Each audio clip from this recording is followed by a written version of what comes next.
بسم اللہ الرحمن الرحیم لإلاف قریش کے محبت کی وجہ سے، ایلافہم رحلۃ الشتاء والصیف، ان کی وہ محبت، وہ الفت جو سردی اور گرمی کے سفر سے ہے۔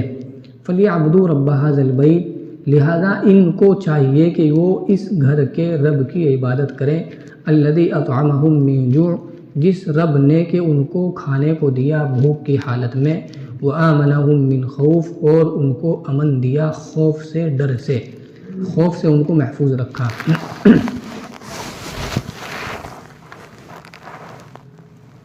یہ واقعہ نبی صلی اللہ علیہ وسلم کی پیدائش مبارک سے 50 دن پہلے ہی ہوا تھا۔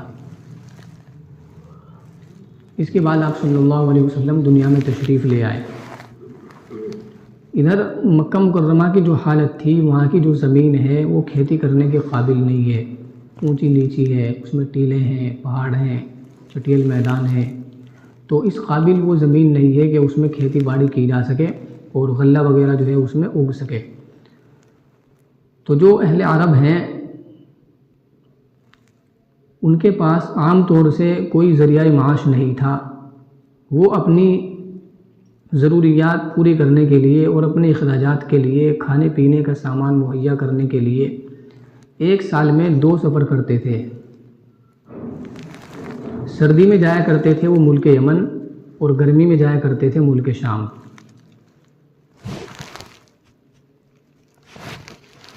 اور دوسری طرف عرب کی جو حالت تھی وہ یہ تھی جو ابھی آپ سن چکے کہ ہر طرح کی برائی ان کے اندر پائی جاتی تھی، لوٹ مار ایسی عام تھی کہ کوئی بھی محفوظ نہیں تھا۔ کوئی آدمی سفر میں جا رہا ہے تو اس کی جان کو بھی خطرہ ہے، اس کے مال کو بھی خطرہ ہے۔ لیکن جو عرب کے لوگ تھے اور بالخصوص جو خانہ کعبہ کے جو ہے آس پاس میں رہتے تھے، تو یہ لوگ ڈاکہ زنی سے اور لوٹ مار سے اور لوگوں کی چوریوں سے محفوظ تھے، کیونکہ لوگوں کے دلوں میں خانہ کعبہ کی عظمت تھی، اور خانہ کعبہ کی عظمت دل میں ہونے کی وجہ سے جو لوگ عرب تھے ان کو بھی کوئی پریشان نہیں کرتا تھا، کوئی بھی ان کو ستاتا نہیں تھا کہ نہیں بھائی یہ خانہ کعبہ والے ہیں، نہیں بھائی ان کی چوری نہ کرنا، یہ خانہ کعبہ والے ہیں، ان کے قافلے کے اوپر حملہ نہیں کرنا کیونکہ یہ خانہ کعبہ والے ہیں۔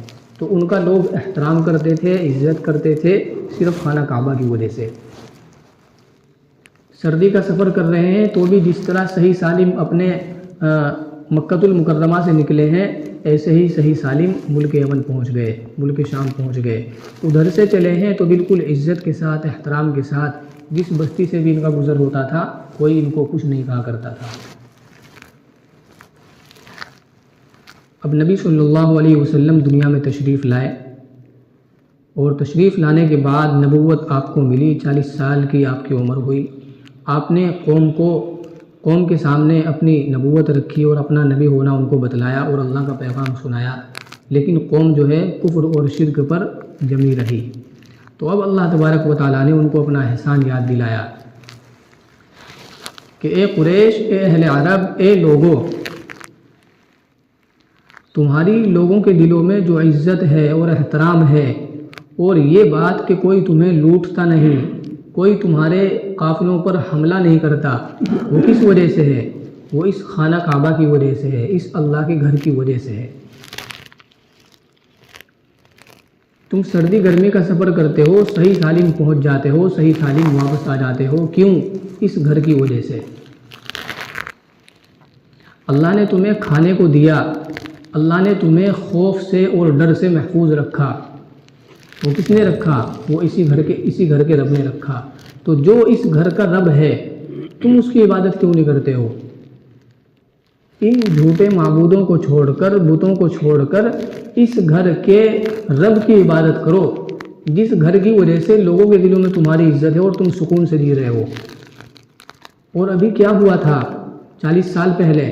وہ ابرہہ آیا تھا اس کو ڈھانے کے لیے، تمہارے اندر طاقت نہیں تھی کہ تم اس کے لشکر کا مقابلہ کرتے، تو اسی اللہ نے اس خانہ کعبہ کو، جس کی وجہ سے لوگ تمہارا احترام کرتے ہیں، اللہ تعالیٰ نے ہی بچایا تھا۔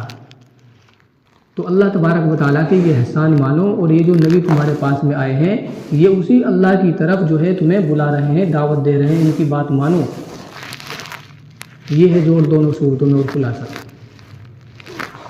لإلاف قریش کے محبت رکھنے کی وجہ سے، ایلافہم رحلۃ الشتاء والصیف، ان کی وہ محبت جو سردی اور گرمی کے سفر سے ہے، فلیعبدوا رب ھذا البیت، تو ان لوگوں کو چاہیے کہ وہ اس گھر کے رب کی عبادت کریں، الذی اطعمہم من جوع، جس رب نے ان کو بھوک کی حالت میں کھلایا، وآمنہم من خوف، اور خوف سے محفوظ رکھا، امن دیا۔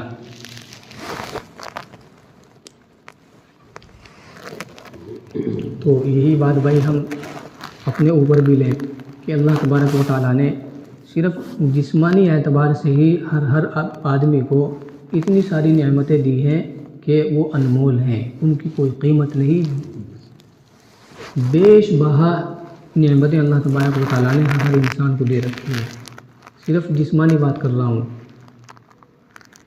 عقل کا ہونا، کان کا ہونا، آنکھوں کا ہونا، زبان کا ہونا، دانتوں کا ہونا، ہونٹوں کا ہونا، دل ہے صحیح کام کر رہا ہے، گردے صحیح کام کر رہے ہیں، اور اوپر سے لے کر نیچے تک ساری نعمتیں ہی نعمتیں ہیں، کتنی قیمتی نعمتیں ہیں بھائی۔ تو ہمیں بھی چاہیے کہ اللہ تبارک و تعالیٰ کی ناشکری نہ کریں، اللہ تبارک و تعالیٰ کا شکر ادا کریں زبان سے بھی اور اپنے اعضاء سے بھی، کہ اللہ تبارک و تعالیٰ کی عبادت کرنے والے بنیں، اور جن چیزوں سے اللہ تعالیٰ نے منع کیا ہے ان سے بچنے والے بنیں۔ اللہ تبارک و تعالیٰ عمل کی توفیق عطا فرمائے۔